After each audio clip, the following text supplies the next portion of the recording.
All right, it's episode 16 Off the Edge. I'm Jake Ellenbogen. He is Cameron Lynch. And today we are wrapping up this long journey of grading all of the divisions in the NFL on how well they did in the draft. Before we get into it, and by the way, in case you guys didn't know, this is the AFC West that we're finishing up with. Not the worst, not necessarily saving the best for last, but the order doesn't mean anything. We just kind of decided to do it kind of all over the place. Honestly, just kind of figuring it out as we went. No order specific. So before we get into it, be sure to like, subscribe, comment, rate, review, and just a quick little ad read from our sponsors over at Bet Online, who is your number one source for all your basketball info, stats, news, and scores. Get the latest odds and lines and the latest matchup reports for this year's NBA playoffs. BetOnline is your sports intel headquarters this season, as we have you covered for your insider sports wagering needs, from basketball, MLB, NHL, golf to UFC and boxing. The fastest and easiest way to get your betting info, including live betting options and your favorite casino and card games, available to play right from your home. Head to the website today or use your mobile device to get on the action. Be sure to use our promo code Bleav to receive your 50% welcome bonus on your first deposit. Bet online, where the game starts. So, Cam, we got the AFC West. We're starting with the Denver Broncos here. And Denver, it's a little interesting, right? They gave up the first round. We've already talked about this, but they gave up the first rounder for Russell Wilson. They also gave up a first rounder for their current head coach, Sean Payton. You already know what I think about that. I would never trade a first round pick for a coach. I don't care who it is. I don't care if Vince Lombardi was reincarnated and was in his prime. I would not be trading a first-round pick away for a coach ever. So it starts at the top, though, Jake. You never know. Hey. Yeah, but hey, we saw a lot of guys go off the board in that first round that, hey, they could have made the Broncos better day one. And now you're looking at round two. They start off. They go out and get one of your guys, and Marvin Mims Jr., who can surprisingly play a little bit above the rim for being a smaller guy in stature. But this guy ran a 4.3. Just, electric type of playmaker at Oklahoma. And now you put him in an offense with Cortland Sutton, Tim Patrick, Jerry Jeudy, KJ Hamler, even Marquez Callaway, who's interesting here, Cam, because, he played with Sean Payton and the Saints. That was one of their, underrated finds. So I wonder if Callaway is actually going to get an opportunity here in Denver with that familiarity factor. But Mims is a second rounder, my guy. If he's, starting over Jerry Jeudy or Tim Patrick, don't be shocked. That's a hot take. Go ahead and hot take that one, Jake. Marvin Mims, like you said, he was one of my guys, 20 yards per catch, Jake. I mean, that the guy's going to catch the football. Any contested pass, he's going to catch it, right? He's a 50-50 guy. Like you said, he's not that big, but he's a 50-50 guy. So I see why he went second round. And Jake, going back to your point here, right, with Sean Payton, now being the head coach and being traded for that first round pick, is that why John Elway left? Right? I don't like. Did he get his guy in? It's like, hey, I got my guy in. I'm good to go. And the organization was like, hey, get out of here. Right? You made this trade. Who knows? But what do you think? Hey, I'll be honest with you. The Broncos got better just off John Elway leaving. I'll just say that right now. Okay. And then Sean Payton. So do you not think the Broncos are going to get better with Sean Payton coming and stepping in? It's not necessarily anything against Sean Payton. It's that I didn't like the first round pick, but I think Payton is a good coach. I think he's a tad overrated, right? But I think he's a good coach. He's won a Super Bowl. He's been in big games. He has that experience, and the hope is they're bringing him in that he can, try to make something out of nothing with Russell Wilson, because last year was nothing, right? Can we get that Super Bowl winning quarterback? Can we get that Hall of Fame quarterback to show up? Because if not, then we're going to have to pivot to Jarrett Stidham, my friend, or Ben DiNucci, from the sounds of it. Yeah, and another thing too, Jake, well, I will say, playing with the Buccaneers, played against Sean Payton. He's an excellent coach. He's torched me, right? I play defense and special teams. He's torched me single-handedly. So it's nothing but respect going to Sean Payton's way. One thing I do know, Nathaniel Hackett, being a first-time head coach going to the Broncos is tough. I was with Nathaniel Hackett at Syracuse. He was the offensive coordinator. He might be a better coordinator than head coach. We'll find out if he gets another chance a little bit later. But I do think success starts at the top. So John Elway leaving, does that make things better? Does Sean Payton stepping in as head coach, does that make things better? We'll see. But Marvin Mims, great first pick. Help out Russell Wilson. If he's a starting quarterback, great first pick to help out the starting quarterback. Well, here's the rationale behind it, right, Cam? Is you look at this defense. They signed Zach Allen, right? DJ Jones from San Francisco. Can't forget about him. He's a stud in the interior. You know, they have guys like Baron Browning, 3rd-round pick in 2021. I thought was an absolute steal. Should have gone higher. Josie Jewell, Alex Singleton, who played very well in Philly. You know, you add Drew Sanders, who we'll be talking about in a minute. Woo. Randy Gregory, who they paid. Patrick Surtain, who's one of the best corners in all of football. Kawan Williams, nickel corner. You know, you got guys like Damari Mathis out of Pitt, 4th rounder last year. Feel good about him. Justin Simmons, Kareem Jackson, Caden Stearns. Chubb isn't there anymore, unfortunately. Chubb is gone, yes. So what I will say, and last year's 2nd-round pick, Nick Benito, can't forget about him. So what I will say is that there's a lot going on in that defense, right? And so if you're new ownership, you know, the Waltons, right? The Waltons own it now. Like Walmart owns the Broncos. No big deal. But yeah. But if you're new ownership and you're looking at that defense, you're like, all right, what's our big issue? How can we win these games that we lost last year? And a lot of those games were close, Cam. That defense played their tail off. Now, I will say this. Giro Evero is a big reason. And he's out. And Vance Joseph's in, who I will say is not anywhere near as good of a coach as Giro Evero. I'll stand by that. I think Evero is one of the up-and-coming guys. And I don't think he had any interest based on last year being friends with Hackett. I just don't think he liked where things went, so he's out. It's not to say Vance Joseph can't do something, but I think the defense is still going to be good. I think they're talented, and so I think now you go into this draft, Cam, and if you're new ownership, you're like, how can I make number 3 better? Because I don't know if I have a choice. He's like when A-Rod signed that 2nd deal with the Yankees. Like, they had to play him regardless of how they I mean, he's a Hall of Famer. He won't probably go in the Hall of Fame because of steroids, but that's neither here nor there. Point is, Hall of Fame level player. Guy's a huge name, right? And that 2nd contract comes in, and now the Yankees are stuck. They got to play him, right? And then we've seen this many times. You got to play the bigger name, the guy who's making the money. And it's like, even if Russell Wilson's struggling, it might be a minute before they switch to a guy like, you know, DiNucci or Jarrett Stidham. And that's the intriguing thing here with Russell Wilson. So that's where did he have a good Sean year Payton. Last year? Yeah, no. That's where Sean Payton steps in, I think. That's where Sean Payton's like, all right, Russell, you had a bad year last year, but we know you're a Hall of Fame quarterback. You're a championship quarterback.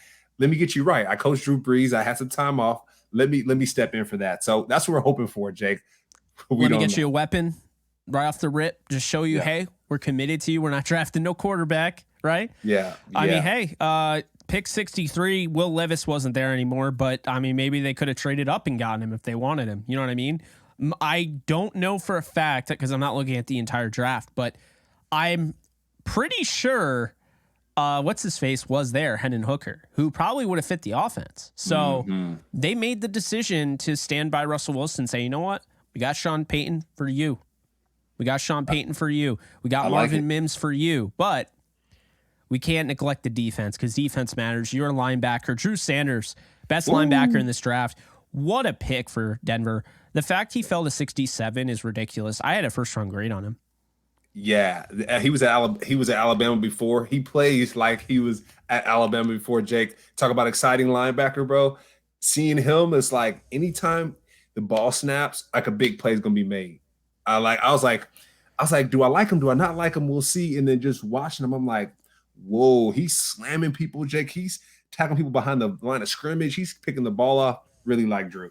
Really good athlete. Kind of a hybrid. And I think we saw a lot of hybrids this year, not just straight up inside linebackers, thumpers, old school thumpers, more like, we talked about with Herbig, right, at Wisconsin, another guy where it's like, this guy can play off-ball linebacker, but he also has a thing or two off the edge. And so I think Drew Sanders is another one of those guys that, he's going to give Vance Joseph a pass rusher, but also somebody that can, push Josie Jewell, can push Alex Singleton, and maybe get in that starting lineup. So I also really like 2020 5th-round pick Justin Sternad, obviously from a few years ago. So, I mean, I like the Broncos never cease to amaze me with their linebackers. I thought Jewell fell when he fell to the 4th round in 2018. I thought he was good value.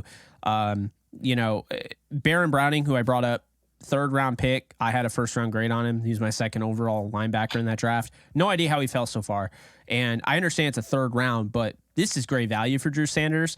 And then they go out and they get a guy who I had as a fourth round grade, but I actually love this pick in Riley Moss. We talked about him. He's one of my guys. And, I think he could start day one, Cam. I understand there are people that want to convert him to safety, but I think they drafted him to compete at corner. And I think he's got a chance to push Damari Mathis. I'm not saying he will, get that job over him, but that's a third round pick. That's a high pick for a corner that might not, if you're going to say he doesn't play, that's pretty high pick to select when you're talking about a team that didn't win many games last year, So I really like Riley Moss, just really athletic corner that can kind of, stick with guys and just really instinctive. And I think when you add him to that secondary that already has so much talent, it's just a matter of, making the room better, man, and I think that's what they're doing with that pick. Yeah, I mean, you already got Patrick Surtain, right? Damari Mathis and Quan Williams. So Riley Moss, Jake, I really enjoy watching him, my guy. I think one of my notes for him was like plays like a receiver at defensive back. Anytime the ball's in the air, it's like it's my ball, guy. You're throwing to me, but he's wearing a different jersey. So Riley Moss, really liked him. I know he can. We always talk about this. Play special teams. He's effective in that space as well. Can return. So Riley Moss, great pick, Jake. The Broncos. So far, they don't have many picks. It looks like they have about 5 picks here in the draft, but they're hitting pretty much on most of these picks. So it's looking really nice for them. And you can say that they hit on Sean Payton as well, or can you not? Right? They traded up some first rounders. You said they didn't hit on Sean Payton, so that might affect their draft grade. I mean, I don't think trading a first for a coach is worth it, but that's just my opinion. I don't want to necessarily look at it like that hurt the draft. I disagreed with it because you got that first round pick for Chubb, and then that first round pick was nullified in my opinion because you didn't replace Chubb. You just went out and got a new coach, which this is where this comes into play. You go out and you get Sean Payton. Did you go out and get Sean Payton because no one else wanted to coach here because of how, the question marks, who's going to even own this team? What happened? Hackett has a lot of friends around the league. I mean, he's a well-known and likable guy from what I was told. And it did kind of rub some guys the wrong way. And I think it's why Evero wanted no part of it.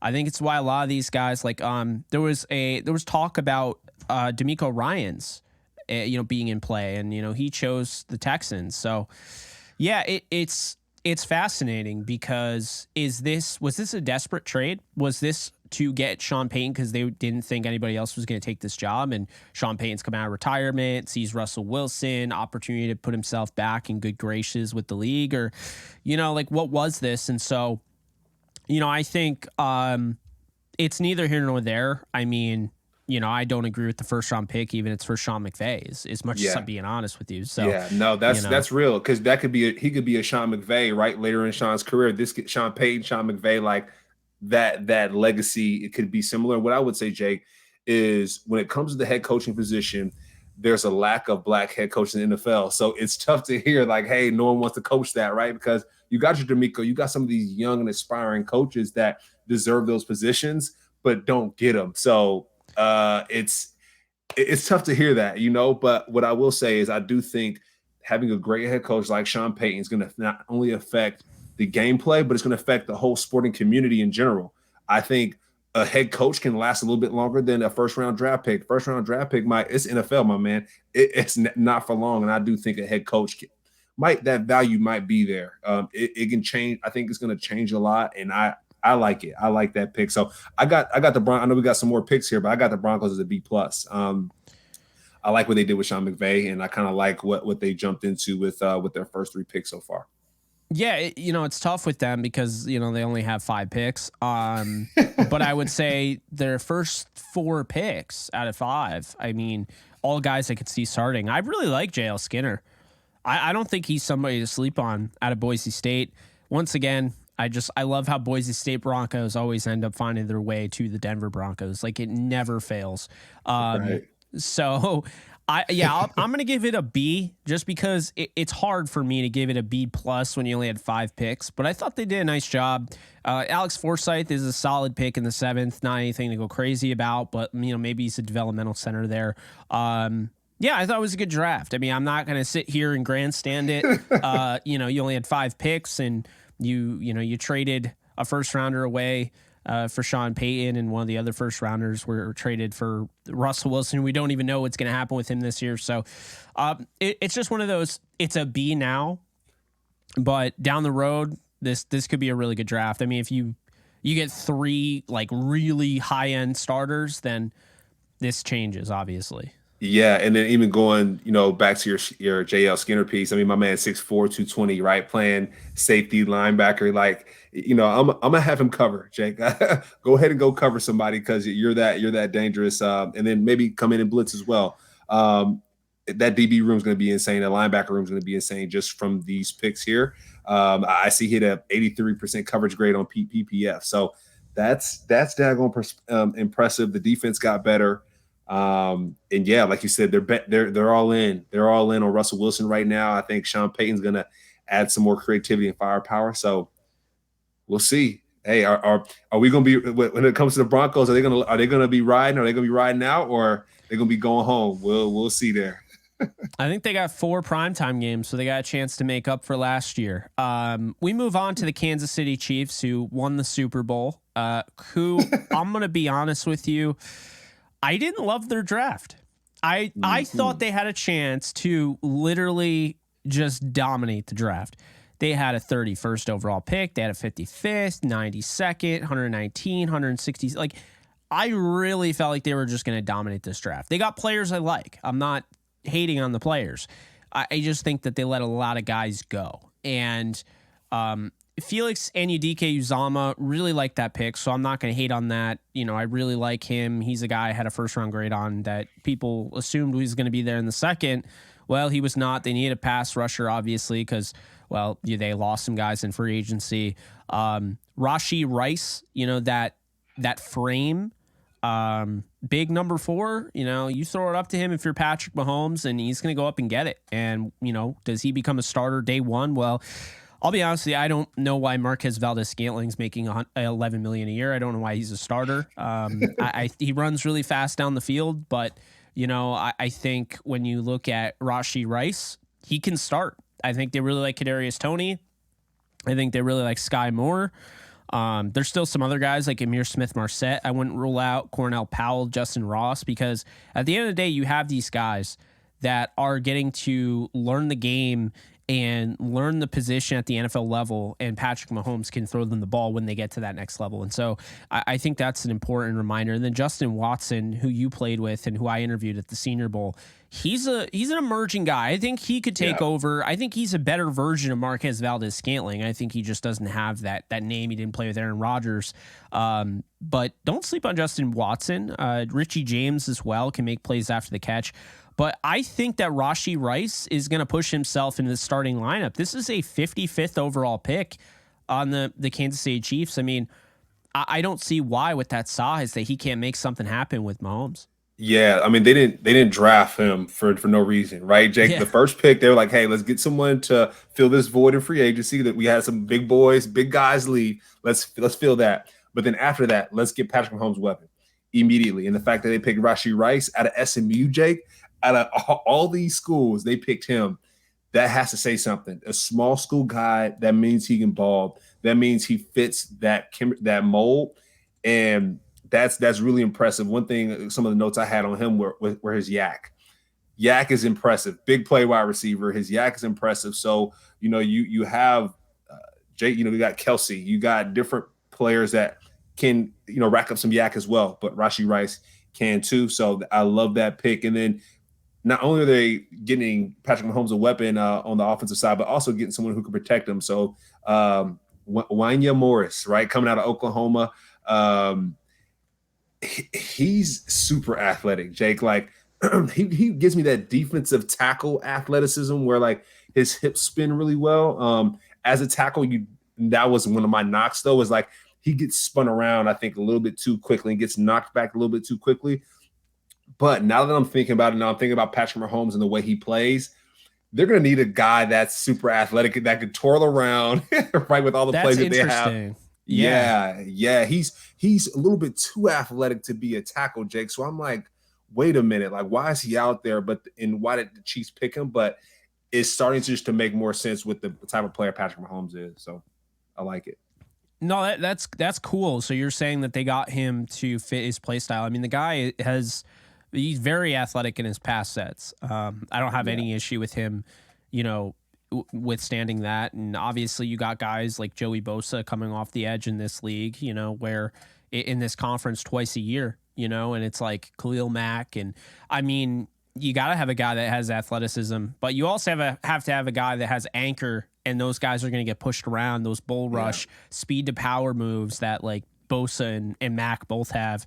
And then obviously you got to give Max Crosby, some love as well in this division. So, yeah, I mean, it felt a little early for me. I will say that. I had a late fourth on him, and there were some better tackles, I thought. And I guess I'm not really sure where they're going. I guess Donovan Smith is going to start at left tackle, but he seems like he's kind of at the end of his rope, if you will, like career-wise. And I don't know. I don't feel as confident with him at left tackle. So I thought they might go out and get somebody that might be more ready. I think Wanya Morris is one of those athletic guys might have to go to guard. And I like, you explained it better, I think, like how he fits the play style of Patrick Mahomes.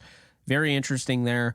Chamari Connor was another where I was like, I like the player, mentioned him on the show, felt like this was too early. BJ Thompson, that was too early. I felt like he was a guy who, probably they could have gotten the 7th, 6th, 7th round, and it's funny, Stephen F. Austin, he was like their John Franklin Myers when the Rams grabbed John Franklin Myers in the 4th. Now, that's my guy, so no disrespect to him, but it's like BJ Thompson. They're like, yeah, you got your diamond in the rough, but then you draft him in the 5th round, and you're like, how much rough was there? You know what I mean? Like, did you just pick up the diamond right, like on the table? I mean, that's the thing. So he was playing basketball too, so it's like his pass rush toolkit is not crazy. So yeah, I agree with you. I agree. I think a 7th round pick or even a 6th round, I'd sell for, like, I feel like that would have been justifiable. They already spent, money on guys like, they spent a draft pick on Karlaftis, last year's 1st round pick, Charles and Menahue, Felix and Udike-Uzomah they just drafted. So like that would have made more sense, I think, just later, but I don't know. Maybe they really like the guy and I can't really hate him too much for that. Keandre Coburn is a good pick in the 6th round. I liked him.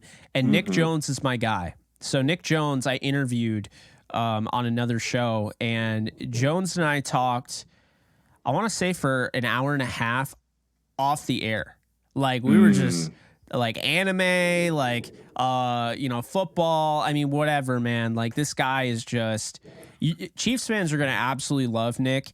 And I think Nick's underrated. I think Nick probably could have gone at the beginning of the day 3.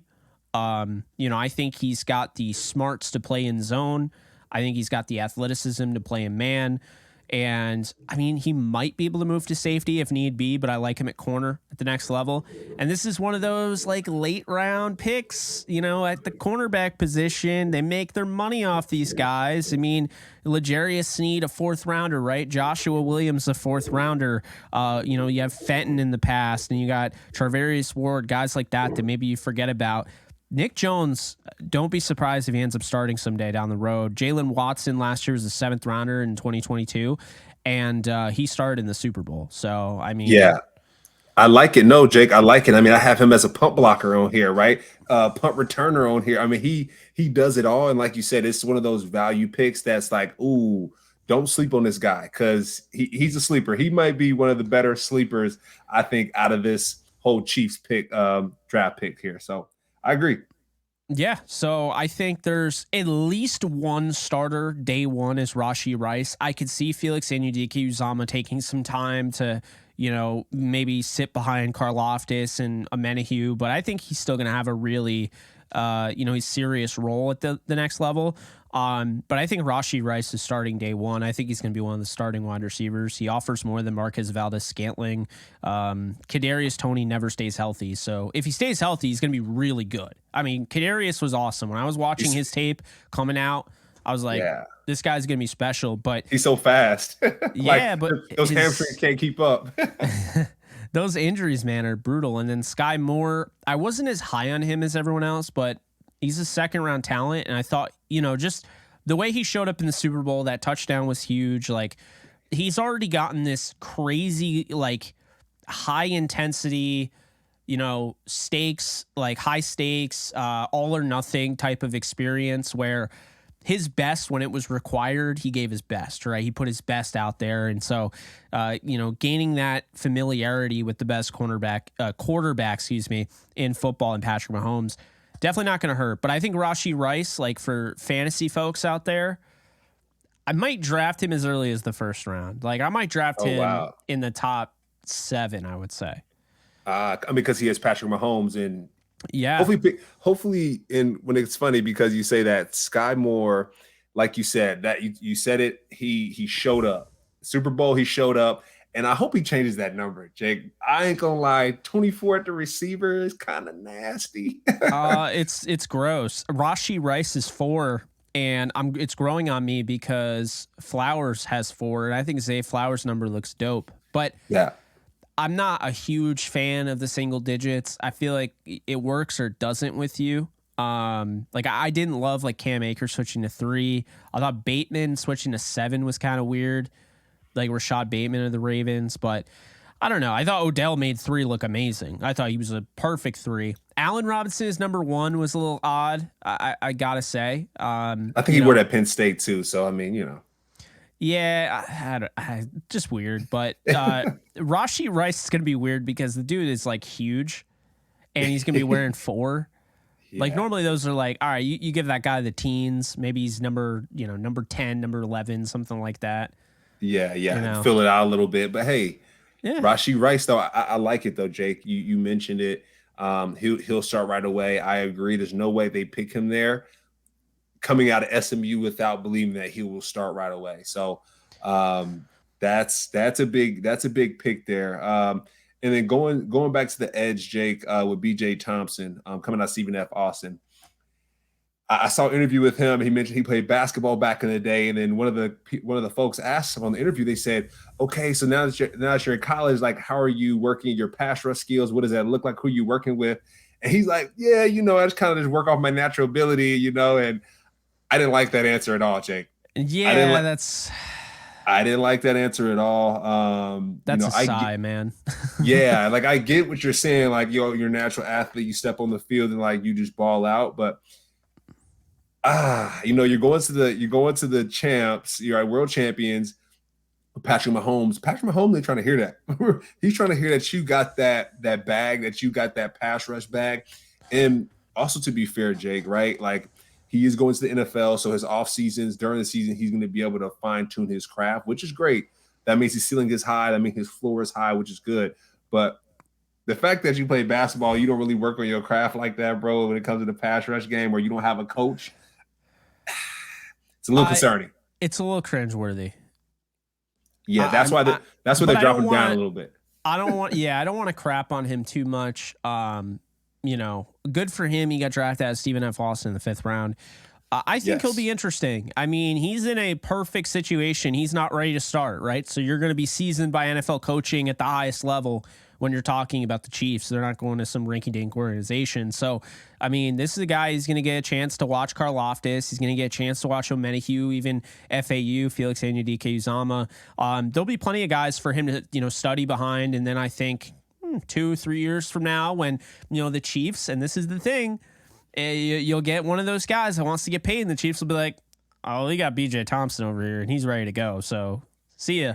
Enjoy the payday. Enjoy wherever you're going. You're not winning a title like we are, but you go and do that. And I think that was the rationale behind that pick, and I think that was the rationale behind Nick Jones, because Nick Jones can play right away, but I think Nick Jones is for when like Trent McDuffie wants to get paid, for when like, Jalen Watson comes to him, guys like that. And, definitely L'Jarius Sneed, who is more than likely going to be wanting his payday very soon. Yeah. No, you're spot on right with that, Jake, right? We got Tramari Connor coming out of Virginia Tech playing safety, and then Nick Jones. So yeah, they're preparing, right? They're preparing these young cats to then take the torch after the veterans leave. And it's a young Chiefs defense. So these guys got a lot of room to grow. And one thing I do know, people do get hurt, Jake. Next man up, as we know. And so we talked about BJ.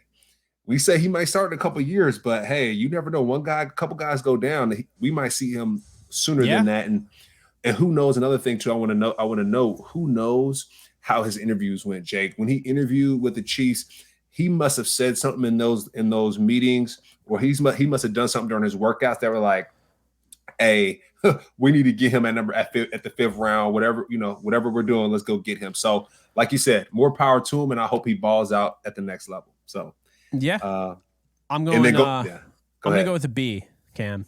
Same here. I'm gonna go with the B as well. And like we talk about Wanya Morris, him being 3rd round, and I was like, I don't know about that pick, but then you think about Patrick Mahomes, and it might be a fit for him. So that's neither here nor there. But also too, I want to call out, Jake, the business move, right, with Uzama and UDK Uzama coming out of Kansas State, Kansas City. So that's a good business move. They're getting more butts in the seats, not that they're not selling out every game in general with Patrick Mahomes, but that's a great business move. The Chiefs get a B from me.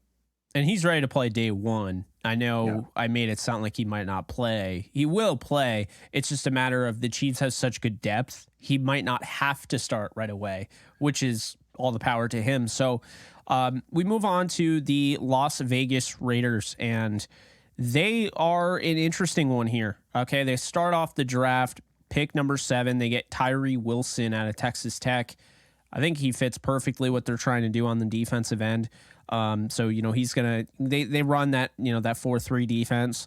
So I think what happens to Chandler Jones though? That's my big question. Well, what happens to my guy, Chan? Chandler Jones, I think probably stays there. What I think might happen is that Tyree Wilson might kick in at tackle. In a 4-3, I think he could do that. I think he's also going to be like, he'll be in and out. Like, you still have Jordan Willis, who I like. You went out and got Byron Young in the 3rd round, different Byron Young, defensive tackle. So I think that they're going to try different things, try different alignments, see what works. Yeah. They could also trade Chandler Jones. I mean, I think he becomes pretty valuable at the deadline. If this team isn't winning football games, you trade him at the deadline, you get maybe a 3rd round pick. There you go. I think that's probably the move. Max Crosby's your guy. Like that, you committed to him. He's a franchise pass rusher. Jones is a little bit older. Jerry Tillery's back. So that's, we'll see what ends up happening there. They also added another in Nesta Jade Silvera later on in the draft in the interior. So I feel like they're just trying to give themselves every opportunity to fill every type of opportunity situation, right? If you have a bunch of guys that can fit all sorts of packages and looks, and I think it makes your team better. So, instead of focusing too much on, on paper, I don't know how this works.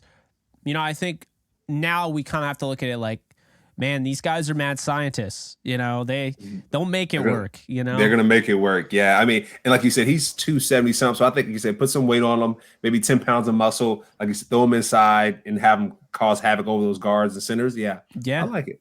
And not even like he's not starting at tackle. I don't think. Like, I think he just, you want to get him on the field any way possible. And I think that's the best way. And maybe you try, and I don't know if they go with this, but maybe you try, some multiple defense as well and have Jones line up as an outside linebacker. And, that way you can kind of still argue that, I mean, he could play the 3-4 end, Tyree. So there are different things that they could do to get him involved. I'm definitely not worried how they're going to get involved, how they're going to get the 7th overall pick involved. I can tell you that much. They'll figure it out. But I mean, the guy is a man amongst boys on tape. Another guy who looks that way on tape is 35th overall pick, Michael Mayer, who they traded up in front of the Rams to grab because they were really worried about the Rams getting him. I'm told they would not have selected him at 36. They were always going to go after Steve Avila, but the Raiders get their guy, and he's going to replace, to a degree, Darren Waller, who's moving over to the Giants via trade. What's interesting about this, Cam, is they also have O.J. Howard and they have Austin Hooper, who comes over in free agency. This is a good tight end room for a guy who utilizes tight ends a lot in Jimmy Garoppolo. Damn good tight end room. That's a good tight end room right there, Jake. That might be one of the better tight end rooms I think we in the NFL at this point. Yeah, I mean, I think day one, Michael Mayer can come in and he can play as a receiving tight end. I think he's a solid blocker. He's not as great as I expected on tape, but you have Austin Hooper who kind of does it all. I mean, he's not an elite tight end, but he's had some really good years. And the way Garoppolo plays, it's not a knock on him, but he plays more safe than sorry. And that allows tight ends like obviously George Kittle 8 and guys like that. So, I'm excited to see how that works out for him. I had a higher grade on some of the other tight ends, but I think like Laporta, for instance, out of Iowa, I think definitely could have hit home. But Mayer's a good pick here at 35. And honestly, a lot of people thought he'd be a first round pick. So, I actually had a first round talent grade on Mayer and Laporta. I had Laporta as my number one tight end. So I think this is a good pick. Byron Young adds some beef in the interior.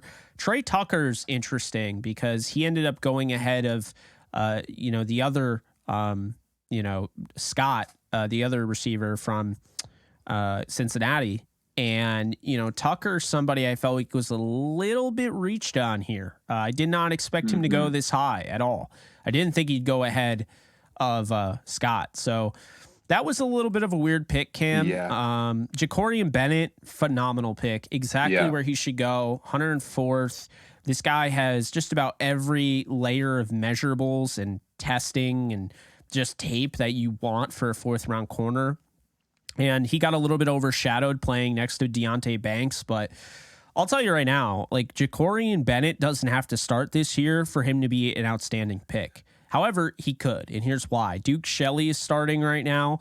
They have Amik Robertson. They got David Long Jr. in the offseason.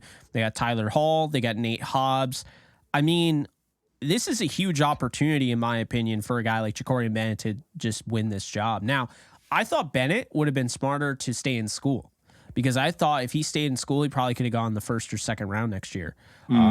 Elite athlete. Like we're talking like RAS score near the top of the top. So, I mean, hey, I think when you look at him, he's already experienced playing off a corner. So if he has to play off David Long, I mean, he might overshadow guys like that.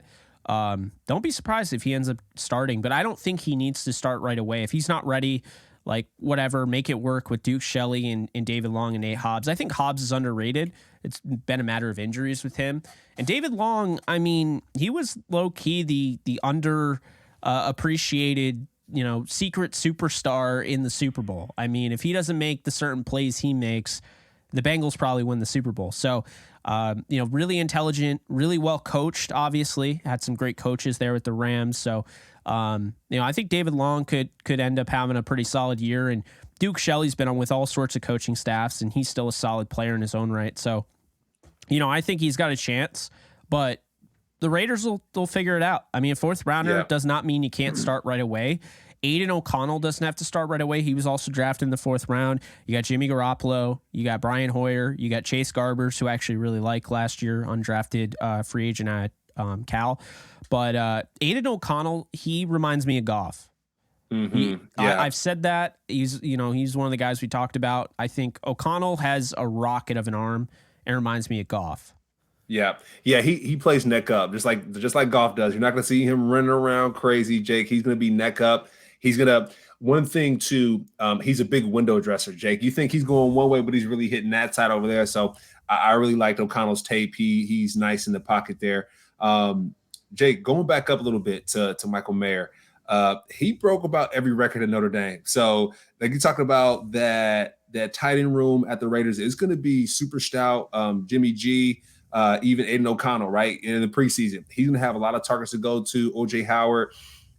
I mean, Jake, I told you about OJ Howard. My man went over top of my head multiple times in practice. 4.6, 4.5 speed, a big cat. He can block, better catcher than blocker. But that tight end room, Jake, is going to be lethal, I Bleav. Super lethal. I'm with you. And then going to Byron Young. There's multiple Byron Youngs here, but this Byron Young, 295, 6'3", Jake, playing in the inside. I got a Michael Brockers comp for him. He's a long guy, very explosive. You'll see him a lot of time with his tape. He'll break through the line of scrimmage, and then he has like this burst, this like extra burst where he just swallows up the defensive or the offensive running back like nobody's business. So I love that that extra burst by him. And then you mentioned the reach with Trey Tucker. He had Desmond Ridder throwing the ball to him a couple of years ago. So, he was set up nicely, but he didn't really impress me like that, Jake. Like I cut on his film, it was decent. The yak was great. The gadget play when he's running behind the line of scrimmage, kind of Brandon Powell-ish. I know we have a lot of Rams references, but he didn't really impress me. So I'm curious to see how he'll do at the next level. I'm sure he will mature once he gets there. But yeah, very questionable piece. I'm curious how that goes. And then going to the safety position, Christopher Smith coming out of UGA. He has great closing speed, Jake. I mean, my man can come from the top of the numbers, right? 20 yards back in this position, come down to the line of scrimmage and make a play in the backfield. Coming out of UGA, right? National champion twice, 2 times over. Jake, it feels like these UGA guys are getting drafted left and right. Like I know we went through this whole process, and these guys are everywhere. Yeah, so, it really feels that way. And this draft class weird because it's like I want to give a high grade because Tyree Wilson, Mayer, Young, I like Bennett and O'Connell. But like the rest of the draft class just doesn't fill out that well for me. So I'm going to give it a B+ because of the addition of Ja'Cory Bennett. I think getting him in the 4th, I just think that is just going to really, that's the guy where, all right, you expect Mayer to be really good, right? You expect Wilson to be good. You expect Young to be good. Trey Tucker could end up being good and like making us look stupid, but Ja'Cory Bennett, I'm expecting to be really, really good. And it's just a matter of, he left a little too early, in my opinion. Would have been probably a 1st or 2nd next year. So you're getting a guy that is coming out early, could have benefited another year of college, but let's look at this from the other perspective. Now he's getting a chance to, work on his craft, and, there he is, So yeah, I'm going to give it a B+. Okay. Yeah, I'm gonna give it a B, Jake. And the reason why I say that, one person I also want to call out is Amari Burney out of Florida. I know he played safety and then now moved down to linebacker. One play that really sticks out to me is versus Utah. But Utah, they were playing UF and they had him on the ropes. Great game. And my man called game in the red zone. I think they were only up by 3. Utah was going to go win it. Their quarterback is a beast, and Amari Burney had an interception to call game on that. So, they did okay. They did okay in the draft. We've seen worse in this draft, Jake, and I think the Raiders, they did pretty decent. So I'm gonna give them a B on this end. But like you said, the sleeper is Ja'Cory Bennett. And also, I'm going to say too, Jake, Aiden O'Connell. I'm going to say that because with Jimmy D, he does get hurt every now and then. And so they're going to need someone to really, really step in and make it happen. We talk about Brian Hoyer being there. It's an older veteran, Jake, older veteran. So I think Aiden O'Connell can learn from all those guys and do very well. So I like that pick, and I'm going to move it up to B+ now. Now that I'm talking through it, talking about Aiden and him being there as a reliever, as we talk about Bleav in Rams, quarterback, that is currency. I think Aiden's a good currency piece. I'm going to give him a B+ as well. And now looking at the Chargers, okay, we don't have a ton of time, but Quentin Johnston, the pick was weird because I'm like, don't they already have Quentin Johnston, aka Mike Williams, on the roster? a big thing that you and I talk about a lot is diversifying. Diversifying your portfolio, diversifying your wide receiver room, your running back room. Like, I want the scat back, I want the bulky back, I want the guy that can do a little bit of everything. Wide receiver, I want the stockier, the shorter guy that can make plays over the middle in the slot. I want the big bulky receiver on the boundary that just can go up and high point the football. And then I want maybe a possession guy that's a little bit better than the slot guy, right? Whatever it is, or whatever. So Mike Williams, Keenan Allen, Quentin Johnston. Zay Flowers was right there. Like, I was really shocked they didn't pick Zay Flowers. I thought he would have complemented this offense on another level. And Joshua Palmer is 100% good enough to be a number 3. Okay, he may not be a high-end number 3, but he's good enough to be a number 3. And he was big down the stretch last year. So Quentin Johnston was surprising. He's still a very good player. It surprisingly doesn't play with as much aggressiveness as I expected. He's more of a yards after the catch guy, which, again, you're just not something you expect. He doesn't have the physicality yet, but I think when he gets a chance to grow into his body and these coaches are like, you can go up and bully people. Like, when he realizes that, when he can consistently do it, because you see flashes, when he can consistently do that, he's going to be a problem. I think Tuli Tuipulotu, your guy, who you mentioned repeatedly, I think that's another guy you're adding to a defense that, look, I mean, this guy has a chance to play. I'm not saying he's going to start over Bosa or Khalil Mack or whatever, but he's got a chance to be in the rotation there. He comes in sub packages. He's a second round, pick here, 54th overall. Diane Henley, that is the best pick of this draft for me, because Henley was one of the best linebackers. I loved watching him play.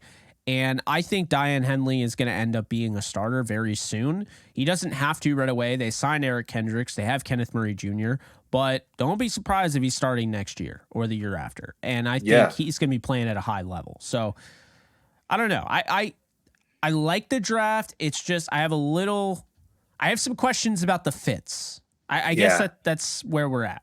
No, that's fair, Jake. And what I will say is, when it comes to Keenan Allen, my man does get hurt every now and then. I know he's not always in the game of play. And so with Quentin Johnston, he might be someone that's like, hey, I know you mentioned it. He doesn't play like his size is, right? He kind of like, you're an elephant, but you kind of play like a mouse. Not that he does that, but we want to maximize, right? We want to maximize and kind of go past what you think you are. And I think Keenan Allen and really Mike Williams, I think Mike Williams is going to be the one to say, hey, I'm not the number one guy. You're not going to be the number one guy, but this is how you play like the number one guy. I mean, there are times, Jake, when I think Mike Williams is the number one guy. I know Keenan Allen, he does his thing, but Mike will, Jake, right? We've seen him torch the Rams like over and over and over again. So I think Mike Williams may be able to teach that to Quentin Johnston. So like you said, it's a fit thing, but also too, there's a legacy piece to this. So they might just be filling in the, backfilling and making sure folks are okay. Tuipulotu, Jake, led the Pac-12 in sacks. Come on, fam. Like that's my guy. He's going to a defensive line that might need some people to backfill as well, right? We talk about Khalil Mack. We talk about Bosa. Those guys can get hurt. Khalil Mack, he's been playing for a good amount of time now, Jake. We need somebody that can go ahead and also push him, number one, and then number two, be someone that, hey, if Khalil Mack is not here anymore at some point in time, you still got Bosa, you still got Tuipulotu. So I think that's a real smart move, Jake, too. Coming from USC to Chargers, that's a business move more than anything. I think we talked about him going to the Rams. So the Chargers must have heard it and snagged him. So I love that piece there. And then finally with Henley, Jake, when I watched him, I was like, this guy is where he needs to be at all times. His feet are always set. He's always in the best position possible, if that makes sense. Where when it comes to a linebacker, that linebacker play, that means he's in the film room. That means he's the coach on the football field. And like I said, he's always in the proper spot. He's always in the proper spot, and I like to see him play. And yeah, he's just and talk about closing out a game. One play that I really like to see from him.